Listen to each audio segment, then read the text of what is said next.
పాటలు పాడే పుష్ప. ఒక చిన్న గ్రామంలో పుష్ప అనే బాలిక ఉండేది. ఆమెకు పాఠశాలకు వెళ్లడం కంటే పాటలు పాడడం ఎక్కువ ఇష్టంగా ఉండేది.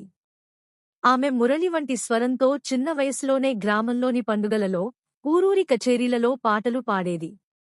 కాని పుష్ప కుటుంబం చాలా పేదది. ఆమె తల్లి రోజువారీ కూలీ పని చేసేది, తండ్రి చిన్న చిన్న పనులు చేసేవాడు. పాటలతో నీకు ఏమి లాభం అని ఊరిలో కొందరు వ్యాఖ్యానించేవారు. కాని ఆమె తల్లి మాత్రం ఎప్పుడూ చెప్పేది, నీ గానం నీ భవిష్యత్తు, పుష్ప. హత్తుకుని కొనసాగించు. ఒకరోజు పుష్ప తమ స్కూల్లో జరిగిన జాతీయ స్థాయి సంగీత పోటీలో పాల్గొంది. ఆమె పాడిన పాట అందరినీ భావోద్వేగానికి గురిచేసింది. జడ్జెస్ ఆశ్చర్యపోయారు. అంతటితో ఆగలేదు. ఆమెను ఒక ప్రముఖ సంగీత అకాడమీకి చేర్చడం జరిగింది. ఆమె గానం ఇప్పుడు రేడియోలో, టీవీలో, అంతర్జాతీయ వేదికలపై వినిపిస్తోంది. పుష్ప ఇప్పటికీ తన తల్లిని గుర్తు చేసుకుంటుంది, తన మొదటి శ్రోత, తన మొదటి అభిమాని.